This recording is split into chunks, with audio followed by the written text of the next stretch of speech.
কোনো পরীক্ষায় পরীক্ষার্থীদের 57% ইংরেজিতে, 41% গণিতে এবং 16% উভয় বিষয়ে ফেল করে। যদি 54 জন পরীক্ষার্থী উভয় বিষয়ে পাশ করে তবে মোট পরীক্ষার্থীর সংখ্যা কত? এটা একটা খুব ভালো অঙ্ক। তাহলে অঙ্কটা কিভাবে করব? এখানে বলা আছে যে পরীক্ষার্থীদের 57% ইংরেজিতে ফেল করে, তাহলে 16% উভয় বিষয়ে ফেল করে। তাহলে এই উভয় বিষয়ে ফেল করে যারা, তারা এই ইংরেজির মধ্যে আছে এবং গণিতের মধ্যেও আছে। তাহলে প্রথমে আমরা এইভাবে লিখি, শুধুমাত্র ইংরেজিতে ফেল করে। তাহলে শুধুমাত্র ইংরেজিতে ফেল করে সেটা পাবো কি করে? এই 57% থেকে উভয় বিষয়টা বাদ দিয়ে দেবো। তাহলে উভয় বিষয় মানে কি? তারা ইংরেজিতেও এবং গণিতেও ফেল করে। তাহলে তাদেরকে যদি আমি এর থেকে বাদ দিয়ে দিই, তাহলে যারা পড়ে থাকলো তারা শুধুমাত্র ইংরেজিতে ফেল করে। তাহলে 57% থেকে বাদ দিতে হবে 16%।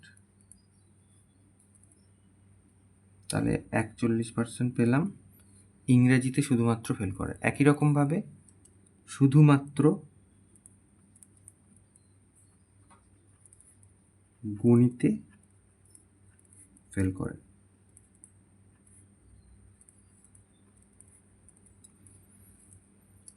তাহলে এই 41% গণিতে ফেল করে, তাহলে উভয় বিষয়টা এই 41%-এর মধ্যে আছে। তাহলে শুধুমাত্র পেতে গেলে আমরা 41 থেকে বাদ দেবো 16% শুধুমাত্র গণিতে ফেল করে। তাহলে 6 আর 5 11, হাতে 1, 11 2 25%।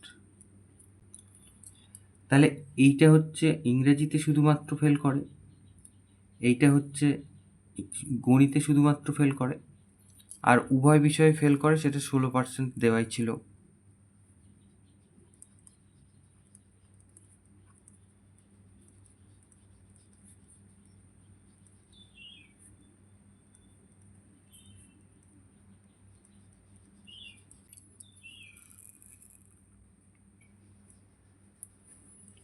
তাহলে এবার লিখব কোনো না কোনো বিষয়ে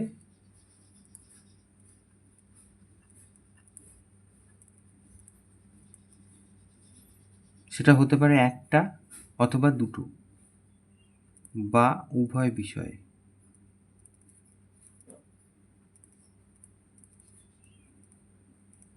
ফেল করে। কত? এই যে তিনটে আমরা যোগ করব, 41% প্লাস 25% আর 16%। এদের মধ্যে একটা করে বিষয়ে ফেল করেছে অথবা দুটো করে বিষয়ে ফেল করেছে, এরা রয়েছে। তাহলে 6 আর 5 11, 12, হাতে 1, 11 2 3 4 5 6 7 8, তাহলে এই 82% এরা। তাহলে এইবার বাদ বাকি যারা পড়ে থাকলো তারা দুটো বিষয়ের মধ্যে কোনোটাতেই ফেল করেনি। যদি তারা করতো ফেল, তাহলে এর মধ্যে থাকতো অথবা এর মধ্যে থাকতো অথবা এর মধ্যে থাকতো। তাহলে অতএব উভয় বিষয়ে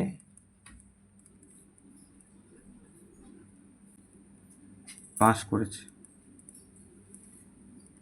টোটাল 100% হয়, তার থেকে 82% বিয়োগ, তার মানে 18%।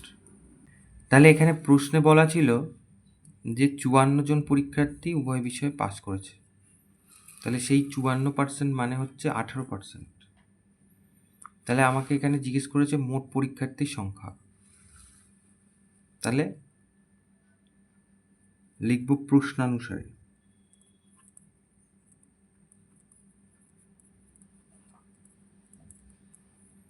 এই যে 18%, এইটাই হচ্ছে 54 জন।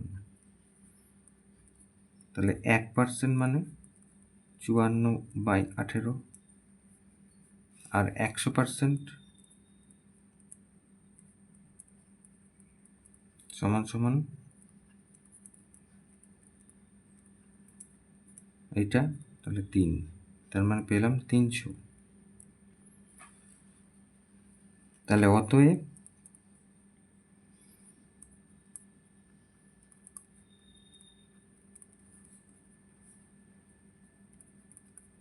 মোট পরীক্ষার্থীর সংখ্যা